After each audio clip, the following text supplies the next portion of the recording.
конце марта Лукашенко выступил с интересным предложением. Он взял и сказал, что пора перестать воевать. Остановиться надо сейчас, пока не началась эскалация. И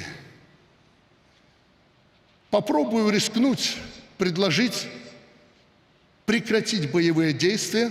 И вроде нормальное предложение, на первый взгляд. Но закончил Лукашенко почему-то опять угрозами. Россия обязана задействовать всю мощь ВПК и армии для предотвращения эскалации конфликта.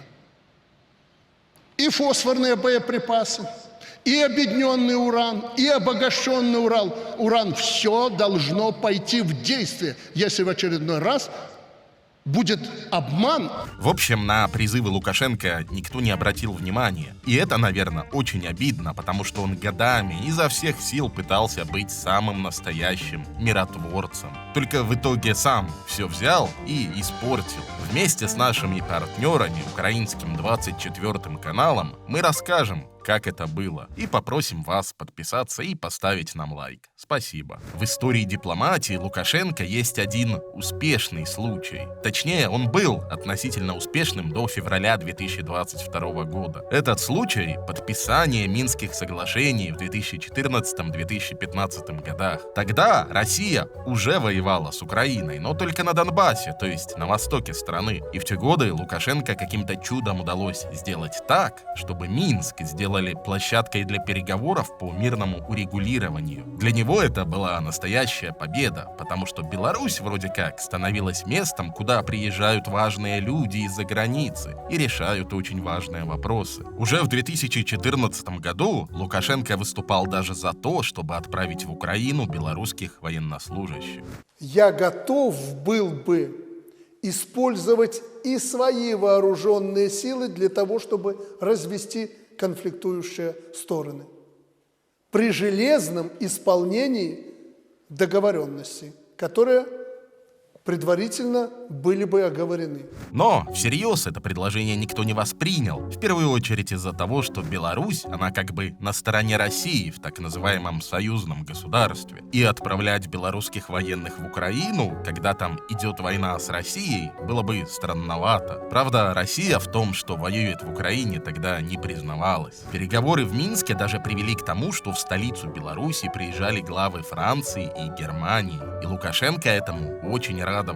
Понятно, что для него это было целое событие. Вот он рассказывал, как пытался всех накормить. Ели и яичницу, и сыр, и молочные продукты, выпили кофе несколько ведер, чтобы тонус себя держать. В общем, в феврале 2015-го в Минске подписали соглашение о прекращении огня на Донбассе и отводе тяжелых вооружений. Но боевые действия продолжались еще месяцами, хотя постепенно их интенсивность снижалась. Зато Лукашенко и пропагандисты получили настоящий подарок, потому что для них Минск стал чуть ли не политическим центром мира. Факт переговоров в белорусской столице они потом вспоминали годами. Каждый раз, когда работа в Минске сопряжена с плохой погодой, дипломаты стараются найти компромисс. И если бы тогда не удалось собрать во Дворце независимости политиков и начать решать украинский вопрос, то неизвестно, о чем бы сейчас говорили. И тогда именно президент Беларуси сделал все возможное, чтобы усадить за стол переговоров, посмотреть друг другу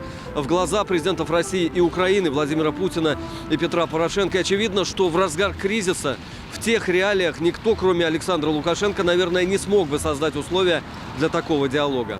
Пока пропаганда рассказывала про Минск и Лукашенко, сам он, кажется, хотел большего. У него прямо была идея фикс. То ли организовать какие-то масштабные переговоры, то ли зачем-то отправить на Донбасс белорусских военных. В последнее время нас начинают упрекать, что мы якобы рвемся в миротворцы. Уважаемые господа, мы никуда не рвемся. У нас своих проблем больше, чем достаточно. Но я уже сказал нашу заинтересованность в спокойствии в Украине. Мы можем взять на себя ответственность за обеспечение мира в восточных регионах Украины и контроль на российско-украинской границе, а также сопровождать проведение выборов на Донбассе, исходя из понимания того, что эти регионы являются неотъемлемой частью Украины. Если нет доверия по границе 400 километров России и Украины в Донбассе, Если она не прикрыта, Украина требует «отдайте нам границу», а Россия беспокоится, что там начнется резня, я предложил хорошо, я как старый пограничник обеспечу закрытие этой границы.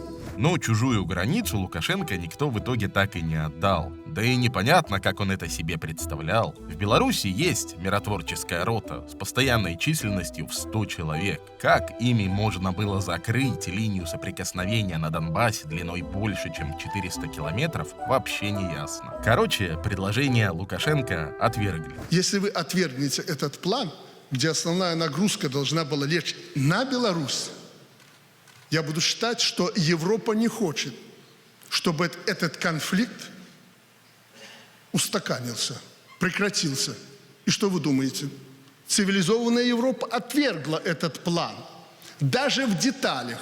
И это был 2019-й, последний спокойный год в Беларуси, когда с Лукашенко еще были готовы разговаривать в Европе. Потому что в 2020-м он так провел собственные выборы, что в Беларуси случились одни из самых массовых протестов в регионе за десятилетия. Там много всего произошло. Аресты политических оппонентов Лукашенко, пытки, убийства, тайная инаугурация. И, как итог, утрата легитимности и полная зависимость от России, такая, какой не было никогда до того. В Украине ожидаемо прямо заявили, что Минск для них больше не площадка для переговоров. Так, Лукашенко потерял свое главное дипломатическое достижение. Ни о каких новых международных переговорах в Минске уже и речи не могло идти. А зависимость Лукашенко от Москвы в итоге привела к тому, что в Беларуси появились российские войска, которые в феврале 2022-го спокойно перешли границу с Украиной и начали полномасштабную войну. После этого Лукашенко еще раз попытался побыть миротворцем.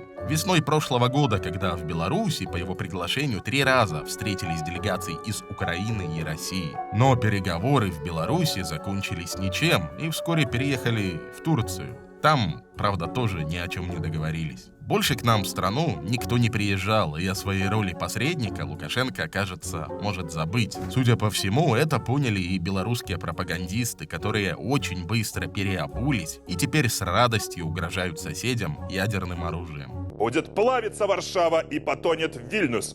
Мы посмотрим на матовый закат и восхождение чумного гриба на польском болоте. И так свершится потаенное. Не суйтесь, панове, ибо облучим. Короче говоря, теперь будет как-то так, потому что свой шанс побыть миротворцем Лукашенко полностью утратил. И маловероятно, что хоть что-то или кто-то в этом мире поможет ему исправить эту ситуацию и сделать все как раньше.